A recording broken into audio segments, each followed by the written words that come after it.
السلام علیکم ورحمۃ اللہ وبرکاتہ۔ آسان اصول فقہ کے اسباق چل رہے ہیں، تو مختلف ادلہ میں آج اس کا آخری سبق ہے استصحاب۔ کل ہم نے قول صحابی دیکھا، اس سے پہلے استحسان دیکھا، اور بھی دیگر جو مختلف ادلہ تھے۔ تو گویا کہ آسان اصول فقہ کے پہلا حصہ جو ہے نا دلائل سے ریلیٹڈ، وہ آج اختتام پذیر ہوگا انشاءاللہ۔ تو مصنف فرماتے ہیں کہ تغیر کا کوئی سبب پیش نہ آنے کی وجہ سے سابقہ حکم کے برقرار رکھنے کو استحساب کہتے ہیں۔ دیکھیے، بڑا اہم ٹاپک ہے، تھوڑا غور سے سمجھنا اور پورا دیکھ سبق سننا۔ تغیر کا کوئی سبب پیش نہ آنے کی وجہ سے سابقہ حکم کے برقرار رکھنے کو استصحاب کہتے ہیں۔ بالکل آسان ہے موضوع،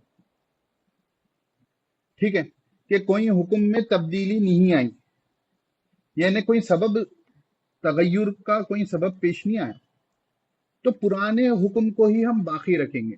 مثلا جو ہے، ہم وضو سے تھے، مغرب کی نماز پڑھی، باوضو تھے، اب عشاء کی نماز کا وقت ہو گیا اور ہم کو نواقض وضو میں سے کسی کے بھی احتمال نہیں ہے، تو ہم حکم یہ دیں گے کہ بھائی اب آپ بندہ باوضو ہے۔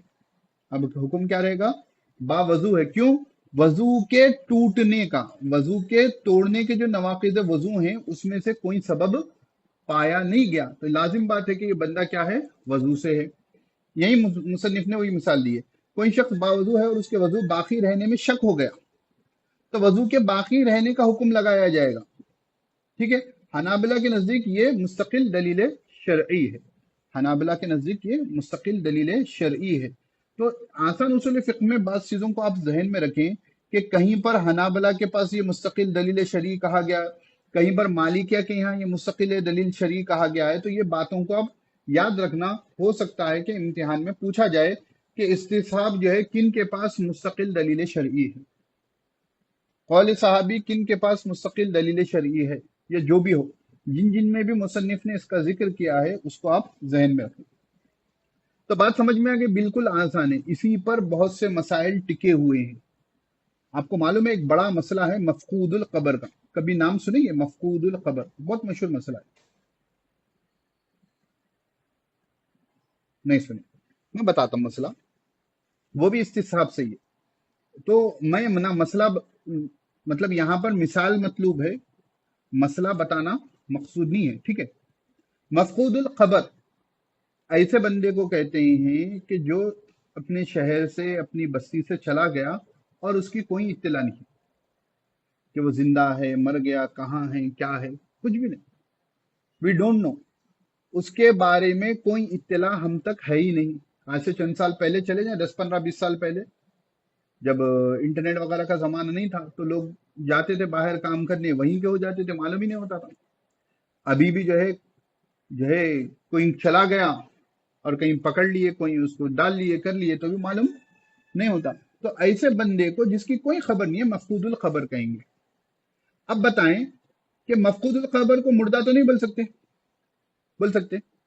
نہیں بول سکتے، کیونکہ ہم تک یہ علم پہنچا ہی نہیں کہ اس کی موت واقع ہو گئی ہے، تو ہم اس کو پرانے حکم پر باقی رکھیں گے کہ ایک اسپین آف ٹائم تک ہم اس کو زندہ سمجھیں گے۔ اب وہ زندہ ہے تو اس کی بیوی دوسرے سے نکاح کر سکتی ہے؟ نہیں کر سکتی ہے، ٹھیک ہے نا۔ تو یہ تمام چیزیں جو ہے اسی استصحاب کے ذمہ آتی ہیں۔ پھر نکاح کا مسئلہ ہوا، لوگ جاتے تھے، گم جاتے تھے، یا کہیں دوسری جگہ سیٹل ہو جاتے تھے باہر جا کر، اور یہاں بیویوں کو پریشانی ہوتی تھی، تو فقہ مالکی کی روشنی میں ابھی کچھ فتویٰ دیا گیا ہے ہندوستان میں، ٹھیک ہے۔ تو میں مسئلہ یہاں پر بتا نہیں رہا ہوں، لیکن پرانے حکم کو باقی رکھیں گے۔ لاجک بھی یہی کہتی ہے، عقل بھی یہی کہتی ہے کہ پہلے جو حکم تھا اسی کو باقی رکھا جائے گا۔ حکم کو تغیر اس وقت تک نہیں کریں گے جب تک کہ کوئی تبدیلی واضح طور پر ہم کو معلوم نہ ہو۔ اب مصنف دامت برکاتہم فرماتے ہیں استصحاب کی بنیادی طور پر 3 صورتیں ہیں۔ استصحاب کی بنیادی طور پر 3 صورتیں ہیں۔ نمبر 1، اشیاء کا اصل حکم اباحت کو باقی رکھا جائے۔ دیکھیے، اگر کسی چیز کے بارے میں معلوم نہیں ہے کہ یہ مباح ہے یا ناجائز ہے یا جائز ہے، تو اس کا اصل حکم شریعت میں کیا ہے؟ اباحت ہے، یعنی مباح ہونا۔ اس لیے اصول فقہ کا ایک جملہ ہے، ایک ٹرم ہے کہ جو ہے چیزوں میں اصل اباحت ہے، مباح ہونا، جائز ہونا۔ تو اشیاء کا اصل حکم یعنی اباحت کو باقی رکھا جائے جب تک کوئی دلیل ممانعت کی نہ آ جائے۔ جب تک کہ قرآن، حدیث، اجماع، قیاس سے کوئی ممانعت کی دلیل نہیں آئے گی، اگر کوئی نئی چیز پائی جائے گی تو ہم اس کو کیا کہیں گے؟ مباح کہیں گے۔ الاصل فی الاشیاء اباحت، اشیاء میں اصل چیز کیا ہے؟ مباح ہونا ہے، کیونکہ ارشاد ربانی ہے هو الذی خلق لکم ما فی الارض جمیعا۔ اللہ تعالیٰ فرماتے ہیں کہ وہی ذات ہے جس نے آسمان زمین میں جو ہے تمام چیزیں زمین کی تمہارے لیے پیدا کی ہیں۔ تو جب اللہ رب العزت نے ہمارے لیے تمام چیزیں پیدا کی ہیں تو تمام چیزیں کیا ہے؟ ہمارے لیے مباح ہے، تمام چیزیں ہمارے لیے کیا ہے؟ مباح ہے۔ لہٰذا اشیاء میں اصل کیا ہے؟ اباحت ہے۔ اشیاء میں اصل کیا ہے؟ اباحت ہے، مباح ہونا۔ اس کی مثال یہ ہے کہ اسباب راحت کو استعمال کرنا جائز ہے۔ اسباب راحت میں کیا آ گیا؟ سخت گرمی ہے، اے سی لگا رہے ہیں، اسباب راحت ہی ہے۔ صوفہ سیٹ لے لیے، اسباب راحت ہی ہے، ٹھیک ہے نا۔ قالین وغیرہ کو جو ہے آپ نے گھر میں بچھا لیا، یہ کیا ہے؟ اسباب راحت ہے۔ اچھے سے جو ہے آرام کرنے کے لیے، سونے کے لیے جو ہے بیڈ لے لیا، یا کیا بولتے ہیں اس کو، میٹرس وغیرہ لے لیا، یہ کیا ہے؟ اسباب راحت میں سے ہے۔ تو یہ کیا ہے؟ اصلاً جائز ہے۔ بس ایک شرط ذہن میں رکھنا، بشرط یہ کہ وہ اسراف کی حد میں داخل نہ ہو، ٹھیک ہے نا۔ اسراف کے اندر ہوگا تو جائز ہوگا، اور اسراف آپ کر دو گے تو وہ جائز نہیں ہوگا۔ اسی طرح مختلف ڈیزائن کے لباس پہننا، اسی طرح مختلف ڈیزائن کے لباس پہننا، ٹھیک ہے، یہ بھی کیا ہے؟ جائز ہے۔ اب وہاں پر بھی شرط وہ آ جائیں گی، شریعت کے حدود کا تعارض نے، شریعت کے حدود کو تجاوز نہیں کرنا۔ شریعت کے حدود کو کیا کرنا؟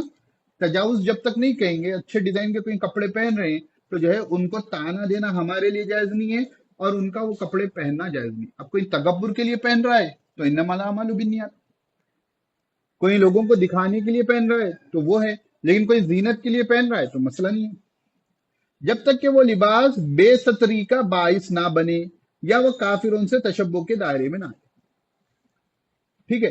تو یہ دو کنڈیشن، اور اس کے علاوہ جو ہے نیتوں کی کنڈیشن آ جائے گی۔ بے ستری کا لباس، آج کل جو ہے پینٹس کیا ہو رہے ہیں؟ نیچے ہوتے جا رہے ہیں، مردوں کے ٹی شرٹ اوپر ہوتے جا رہے ہیں، نماز میں جاؤ گے سطر کھل جائے گا، تو یہ کیا ہو گیا؟ بے ستری کا باعث ہو جا رہا ہے۔ خواتین کے لباس میں آج کل کیا ہو جا رہا ہے؟ اکثر چیزیں کیا آ رہی ہیں؟ کٹ اسٹین لباس آ رہا ہے، چھوٹے بچیوں کو وغیرہ بھی پہنایا جاتا ہے، چھوٹے کیا بڑوں بھی پہن رہے ہیں۔ تو کٹ اسٹین آ جائے گا تو عورت کا سطر تو یہاں تک ہے نا، سارا جسم سطر ہے۔ یا جو ہے کٹ اسٹین نہ آئے تو جو ہے آستین کیا ہو رہے ہیں؟ نیٹ کے ہو جا رہے ہیں، تو وہ کیا ہو جائے گا؟ بے ستری میں آ جائے گا نا۔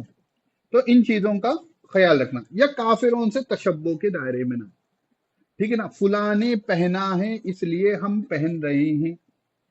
اور اسی طرح اگر خواتین کے معاملے میں آ جائیں تو جو ہے مردوں سے مشابہت بھی نہ ہو، ٹھیک ہے، جینس ٹی شرٹ پہن لے رہے ہیں تو پہلے تو بے ستری بھی ہو جا رہی، ساتھ میں مردوں سے مشابہت بھی آ جا رہی، ٹھیک ہے۔ مرد حضرات کیا ہو رہے ہیں؟ اگر لباس میں ہی اگر اس کو ہم شامل کر لیں، کوئی کان میں بالی پہن لے رہا ہے، کوئی جو ہے گلے میں جو ہے چین ڈال رہے ہیں، کوئی جو ہے ہاتھ میں جو ہے کیا بولتے ہیں وہ شیوں کے، شیعہ کہہ رہا ہوں، سردار جی پہنتے نہیں، کڑا جو ہوتا ہے، ہاں کڑا وغیرہ کا ٹائپ پہن رہے ہیں، تو یہ بھی اب ہم لباس میں اگر اس کو شامل کر لیں گے، یہ تمام چیزیں پھر جائز نہیں ہوگی، ٹھیک ہے۔ تو ان چیزوں کا خصوصی طور پر خیال رکھا جائے۔ یہاں تک بات کلیئر ہے؟ تو پہلا پوائنٹ کیا ہے؟ اشیاء کی اصل یعنی اباحت کو باقی رکھا جائے، یہ پوائنٹ ذہن میں رہنا۔ دوسرا ہے جن چیزوں میں کسی بات کا نہ پایا جانا اصل ہو۔ دیکھو پہلا کیا تھا؟ پایا جانا اصل ہو، دوسرا کیا ہے؟ نہ پایا جانا اصل ہو۔ ان میں اس کے عدم کو باقی رکھا جائے، جیسے ذمے کا بری ہونا اصل ہے، نہ کہ ذمے کا مشغول ہونا۔ کوئی بھی کسی کا ذمہ دار نہیں ہوتا نا، بری ذمہ ہوتا ہے انسان، اس لیے کسی دلیل کی عدم موجودگی میں انسان کو فارغ الذمہ مانا جائے گا۔ کیا بات ہے؟ ذمہ وغیرہ نہیں سمجھ میں آ مولانا؟ تو دیکھیں مثال دیکھ لیجئے۔ چنانچہ اگر ایک شخص دوسرے پر دین کا دعویٰ کرے